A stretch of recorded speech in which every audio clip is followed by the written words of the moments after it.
अस्सलाम वालेकुम। तार सुबह STV न्यूज़ सां वली मोहम्मद जाड़ो नज़र जो था सजावल खां सलीम बागी जी हिन रिपोर्ट ते। नाज़रीन, सजावल जो डायसर ऐं पीपल्स पार्टी शहीद भुट्टो पार्टी जो साबिक़ा सूबाई सदर यूनुस भान रात देर सां ओचितो दिल जो दौरो पवण सबब हिन फानी दुनिया मां लाडाणो करे वियो।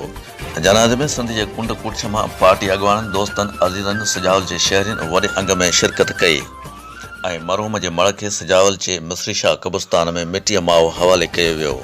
सजावल ज़िले जे समाजी ख़िदमतकार ऐं पीपल्स पार्टी शहीद भुट्टो पार्टी जो अॻूणो सूबाई सदर सजावल शहरी इतिहाद जो सरबराह मीर मुर्तज़ा भुट्टो जो सचो सिपाही यूनुस भान खे ओचितो दौरो पवण सबब हमेशह लाइ विछड़ी वियो आहे। यूनुस भान सजावल जे धरतीअ ते साल 1957 में जनम वरितो। यूनुस भान जे विछोड़े जे सोग में स्कूलनि जी मोकल, सजावल बार एसोसिएशन समेत वापारी एसोसिएशन सजावल पारां सोग में शहर बंद कयो वियो।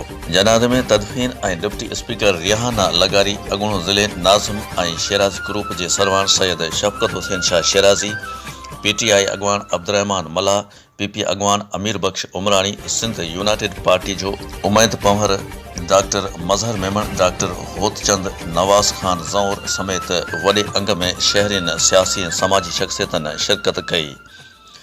मरहूम यूनुस भान पोयरनि में हिकु बेवाह, 3 पुट, 2 नियाणियूं सोगवार छॾिया आहिनि। जॾहिं त ताज़ियत जो सिलसिलो जारी आहे, तॾो प्रेस क्लब सजावल भरिसां भान महिला सजावल में विछायो वियो आहे।